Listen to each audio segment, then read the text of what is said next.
amis, nous sommes aujourd'hui le 4 juin et les textes du jour vont nous parler du salut. Du salut. Du salut. Waouh!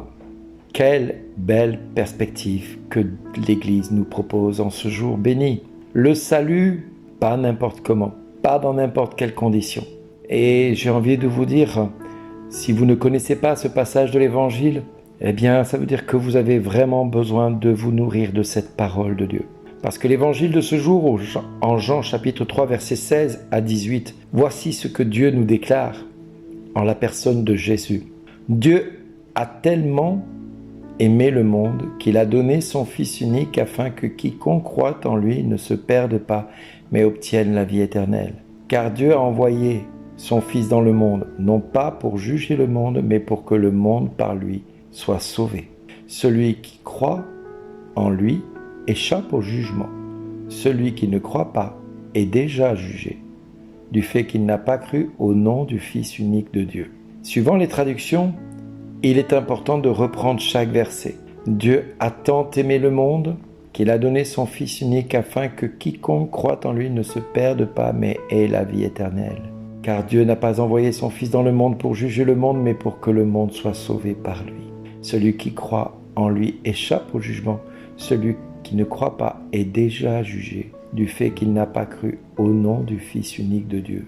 Comme vous le voyez, les légères variations de ce texte ont été volontairement recitées parce que chaque mot a son importance. Dans la version ecclésiale, il nous est dit « Dieu a tellement aimé le monde », alors que dans la Tob, il est dit « Dieu a tant aimé le monde ».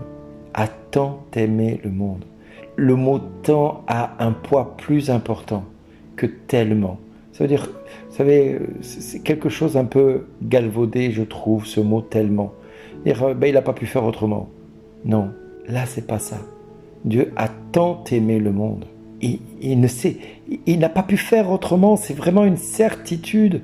Il ne pouvait pas faire autrement. Que ce soit tellement ou tant aimé le monde, c'est indissociable de sa nature divine. Il ne pouvait pas faire autrement, parce qu'il a donné son Fils unique, pas n'importe comment et dans n'importe quelle condition. Il a donné son Fils unique afin que quiconque croit en lui ne se perde pas, mais obtienne la vie éternelle ou ait la vie éternelle.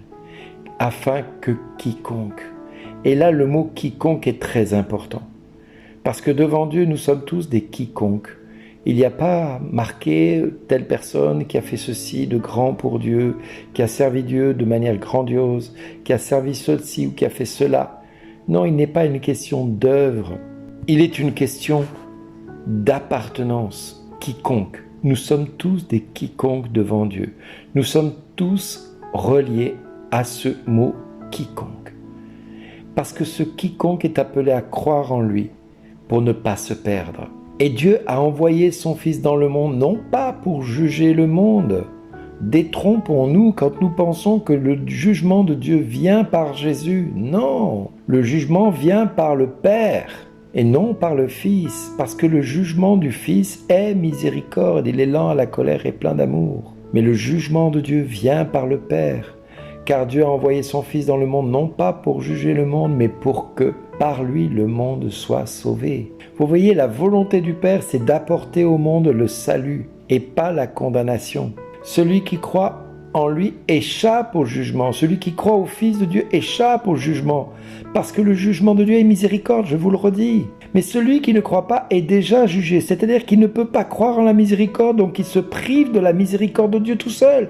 C'est pas Dieu qui le condamne, c'est lui qui se condamne tout seul. C'est ça que ça dit. Celui qui refuse de croire en Jésus se condamne parce qu'il se prive de la miséricorde que Dieu veut manifester par son Fils Jésus. Et du fait qu'il n'a pas cru au nom du Fils unique de Dieu, voilà pourquoi il est déjà jugé. Parce que son jugement, c'est sa propre condamnation qu'il apporte envers lui-même, puisqu'il n'est pas capable de pardonner, puisqu'il n'est pas capable de faire miséricorde. Il se juge lui-même et juge son prochain de fait. Et en jugeant son prochain, il se juge lui-même.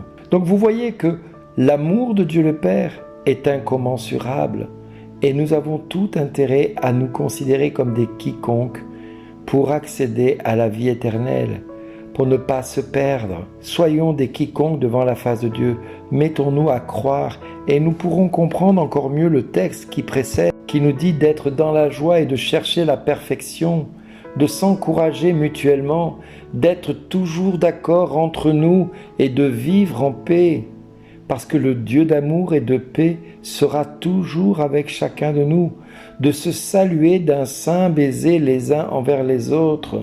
Oui, frères et sœurs, quand nous oublions la lettre de Paul aux Corinthiens, eh bien nous oublions simplement que Christ a voulu que nous nous aimions les uns les autres pour être de fidèles témoins. Moïse aura plaidé en notre faveur, aura plaidé en faveur du peuple d'Israël. Il aura plaidé en disant « Oui, c'est un peuple à la nuque raide, mais tu pardonneras nos fautes et nos péchés, et tu feras de nous ton héritage. » Oui, c'est vrai, mais le Seigneur est lent à la colère et plein d'amour et de vérité. C'est ce que Dieu va dire quand il va se présenter à Moïse. Le Seigneur, Dieu tendre et miséricordieux, lent à la colère et plein d'amour et de vérité. Aussitôt Moïse s'inclina et se prosterna devant lui. S'il est vrai, mon Seigneur, que j'ai trouvé grâce à tes yeux, daigne marcher au milieu de nous. Oui, c'est un peuple à la nuque raide que tu m'as confié, mais tu pardonnes nos fautes et nos péchés et tu feras de nous un peuple d'héritiers, ton héritage. Voilà ce que Dieu veut que nous ayons dans notre cœur, que nous soyons des quiconques, que nous n'oublions pas que le salut est accordé à tous,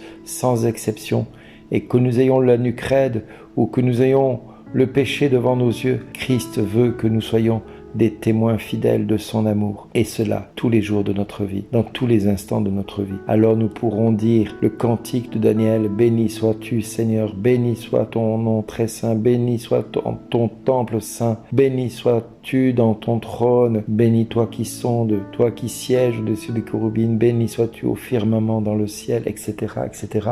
Nous pourrons dire à toi la louange, gloire éternellement. Merci à chacun d'exister et d'être fidèle à la parole de Dieu. Amen.